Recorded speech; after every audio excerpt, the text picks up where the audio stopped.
সুপ্রিয় সুধী, আসসালামু আলাইকুম। বিভিন্ন জরিপের তথ্যমতে বিশ্বে প্রবাসী বাংলাদেশির সংখ্যা প্রায় 1.5 কোটি। এই বিশাল সংখ্যক বাংলাদেশি প্রবাসী ভাই ও বোনেরা জরুরি প্রয়োজনে কিভাবে পাওয়ার অফ অ্যাটর্নি দলিলের মাধ্যমে বিদেশে থেকেই বাংলাদেশের জমি বিক্রি করে সেটা রেজিস্ট্রি করে দিবেন, সেটা জানবো এই ভিডিও থেকে। শুরু থেকে শেষ পর্যন্ত প্রতিটি ধাপের সহজভাবে বর্ণনা দিব, কোথায় কিভাবে যাবেন সেটা ডিটেলস বলবো।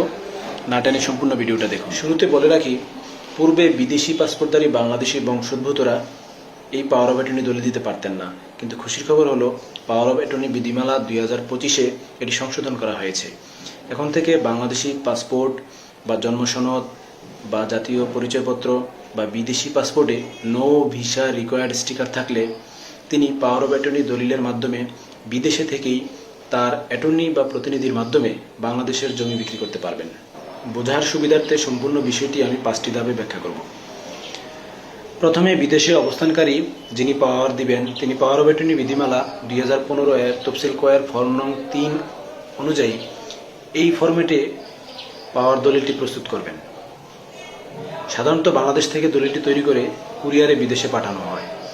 একজন দক্ষ দলিল লেখক বা আইনজীবী দিয়ে এই ফরম্যাটে দলিলটি প্রস্তুত করে যিনি পাওয়ার দিবেন তার কাছে পাঠাবেন, অর্থাৎ বিদেশে পাঠাবেন। দলিলে থাকবে পাওয়ার দাতা গ্রহীতার নাম, ঠিকানা, ছবি, সম্পত্তির বর্ণনা ইত্যাদি।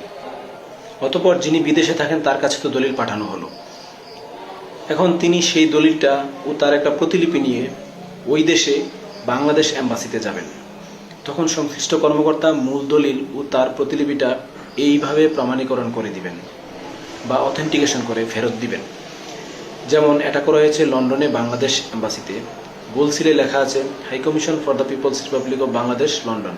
অর্থাৎ এই পাওয়ার অফ অ্যাটর্নি দলিলটা যিনি করেছেন তিনি লন্ডন প্রবাসী ছিলেন। অতঃপর মূল দলিল ও তার প্রতিলিপিটা কুরিয়ার করে 6 মাসের মধ্যে বাংলাদেশে ফেরত পাঠিয়ে দিবেন।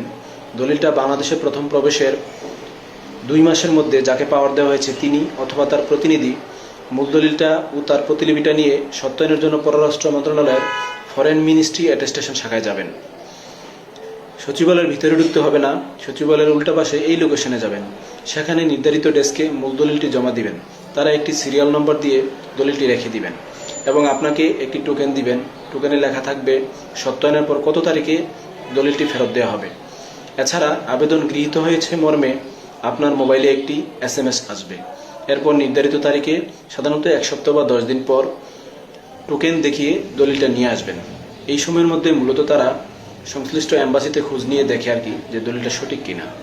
এরপর পররাষ্ট্র মন্ত্রণালয় থেকে সত্যায়নের পর স্ট্যাম্প যুক্ত করানোর জন্য এইরকম একটি আবেদন দিয়ে ডিসি অফিসের রাজস্ব মুন্সিখানা শাখা বা RM শাখায় জমা দিবেন। তখন তারা সংশ্লিষ্ট এসিলেন্টের মাধ্যমে খোঁজখবর নিবে জমির কাগজপত্র সঠিক আছে কিনা। একই সাথে পররাষ্ট্র মন্ত্রণালয়েও চিঠি দিয়ে খোঁজখবর নিবে দলিলটা সঠিক কিনা। সবকিছু ঠিক থাকলে এভাবে 1500 বা 3000 টাকার স্ট্যাম্প যুক্ত করে দলিলটা ফেরত দিবেন।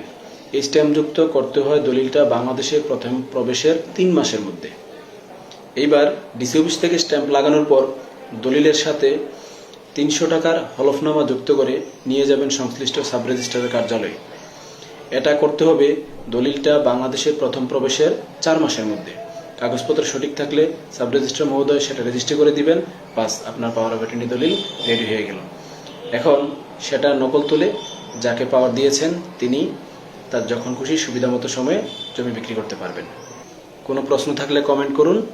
দলিলটা কিভাবে রেডি করবেন সেটার ডিটেইলস ভিডিও দরকার কিনা কমেন্টে জানাবেন। আপনাদের সুবিধার্থে আমি আরও একটি দলিলের কপি কমেন্টে দিয়ে দিব। পরবর্তী ভিডিও পেতে ফলো দিয়ে সাথে থাকুন। ভিডিওটা শেয়ার দিয়ে অন্যকে জানার সুযোগ করে দিন। সবাই ভালো থাকবেন। আসসালামু আলাইকুম।